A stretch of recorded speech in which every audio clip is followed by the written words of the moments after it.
Grow Operator Studio.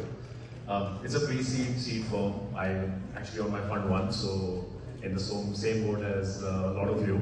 I don't want to bore you with a spiel on the fund, so I want to tell you a very interesting story because I had a very interesting journey. I've been a founder, a venture investor, an operator in the US-India corridor for 15 years now, and I've seen sort of the entire life cycle of this corridor for the last 15 years.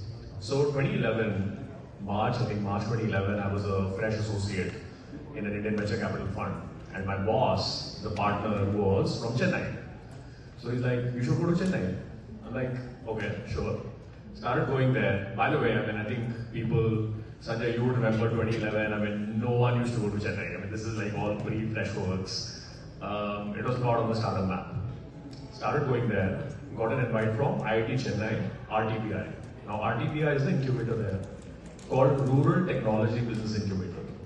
Now as an associate in a fresh venture firm going to a rural technology business incubator, okay, I have nothing else to do. I'm the only VC who lands up there.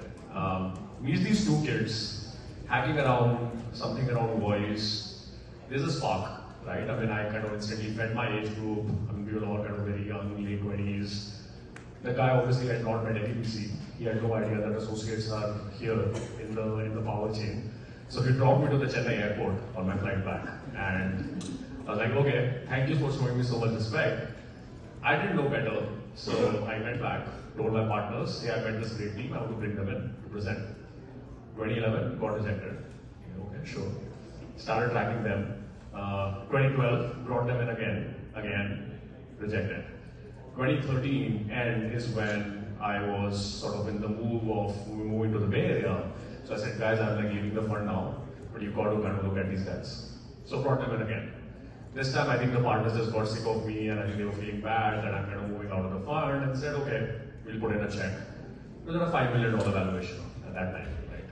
I think we all went our separate ways. 2021, I saw a news release that Uniphore raised around at a $2 million valuation.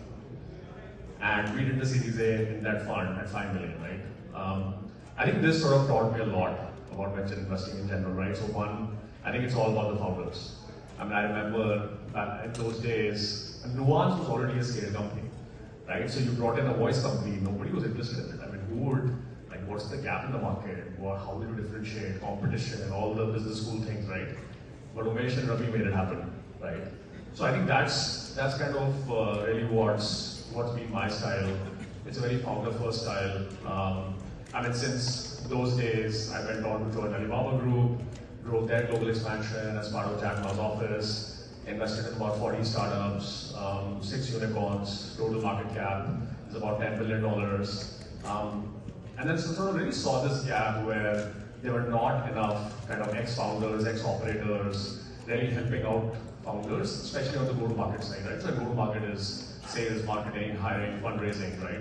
I think through my journey, I ended up just collecting a lot of these experiences, a lot of this knowledge, and a lot of relationships across both these geos. And I said, okay, this is something unique that I can bring to the table. And that's how I started Operator Studio. So I am actually founder first. I'm looking for the next Umesh. I'm looking to always talk to the founder that no one is speaking to, who's sitting in the corner in a hackathon.